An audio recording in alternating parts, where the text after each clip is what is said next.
Bismillahirrahmanirrahim. Assalamualaikum warahmatullahi wabarakatuh. Nama saya Saiful Anwar, NIM 39321300007, Prodi Komputerisasi Akuntansi, Universitas Pancasakti Bekasi. Di sini saya akan mempresentasikan tugas UAS PKN dengan judul Rela Berkorban Demi Kepentingan Umum. Rela berkorban demi kepentingan umum. Sikap rela berkorban demi kepentingan bangsa dan negara atau kepentingan bersama merupakan wujud pengamalan sila ketiga yang mana bunyi dari sila ketiga Pancasila, yakni Persatuan Indonesia. Sila ketiga ini ialah landasan untuk menjaga persatuan dan kesatuan bangsa Indonesia. Pembahasan sila ketiga sendiri memuat 7 butir pengamalan selain sikap rela berkorban demi kepentingan bangsa dan negara, dan 6 butir lain pengamalannya, yaitu 1. Mampu menempatkan persatuan, kesatuan, serta kepentingan dan keselamatan bangsa dan negara sebagai kepentingan bersama di atas kepentingan pribadi dan golongan. 2. Mengembangkan rasa cinta kepada tanah air dan bangsa. 3.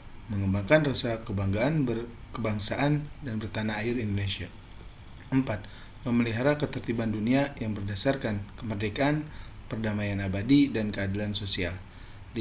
Mengembangkan persatuan Indonesia atas dasar Bhinneka Tunggal Ika. 6. Memajukan pergaulan demi persatuan dan kesatuan bangsa. Berikut contoh sikap rela berkorban demi kepentingan bersama. Rela menolong tanpa pamrih atau altruisme. Apa itu altruisme? Altruisme adalah istilah modern dari kata empati. Kata ini pertama kali diciptakan oleh seorang filsuf yang bernama Auguste Comte. Kata ini berasal dari bahasa Prancis, yaitu autrui, atau yang dalam bahasa Latin disebut alteri, yang memiliki arti orang lain. Yaps, dari sini bisa dilihat bahwa kata ini menggambarkan orang lain sebagai fokus utama, di mana altruisme ini berarti suatu perilaku yang dilakukan untuk meningkatkan kesejahteraan orang lain. Perilaku ini diperkuat dengan keinginan serta tekad yang dimiliki untuk mencapai tujuan mensejahterakan orang lain. Tentu menjadi pertanyaan bagi kita, mengapa mereka lebih mementingkan orang lain dibandingkan dirinya sendiri? Apa yang mereka dapatkan dari perilakunya ini? Terlebih, yang kita ketahui adalah orang yang memiliki perilaku altruisme murni menolong orang lain karena keinginan untuk membantu dan bukan karena merasa bahwa hal tersebut merupakan sebuah kewajibannya atau karena alasan tertentu. Bahkan, altruisme juga dikenal sebagai perilaku yang dilakukan tanpa pamrih atau tanpa mengharapkan imbalan tertentu. Altruisme bisa jadi merupakan sebuah keadaan pikiran sesaat saja, atau bahkan perilaku ini dapat tumbuh menjadi cara atau value hidup seseorang.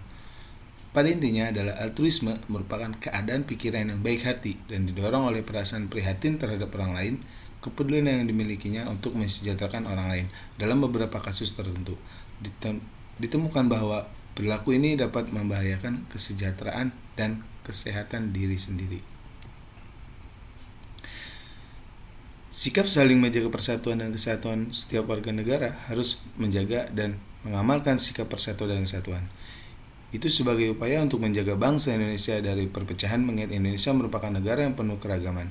Dengan adanya persatuan dan kesatuan, maka akan memperkokoh ketahanan dan menjaga keamanan negara. Berikut perilaku yang mencerminkan rasa persatuan dan kesatuan di lingkungan keluarga. Saling mencintai sesama anggota keluarga, mengakui keberadaan dan fungsi tiap-tiap anggota keluarga.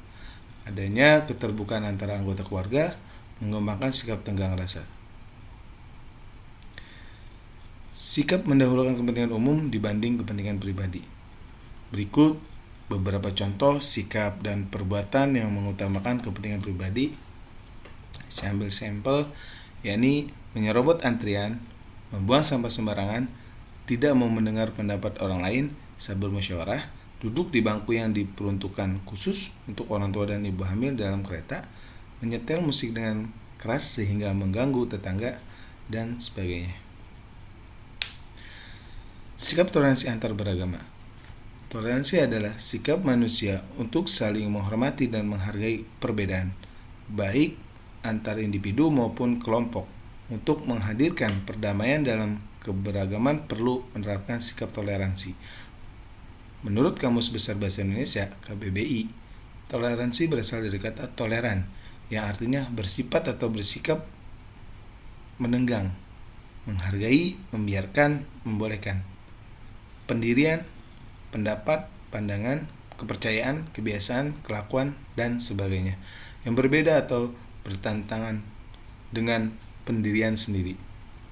Contohnya, menghormati hak dan kewajiban umat agama lain, berteman dengan teman-teman tanpa membedakan agama dan kepercayaannya, tidak menghalangi umat agama lain yang sedang beribadah, tidak memaksakan ajaran dan kepercayaan agama kita kepada orang lain, agamanya, dan sebagainya.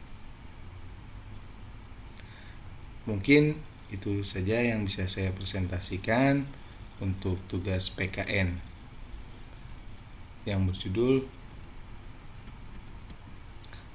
Rela Berkorban Demi Kepentingan Umum. Terima kasih. Assalamualaikum warahmatullahi wabarakatuh.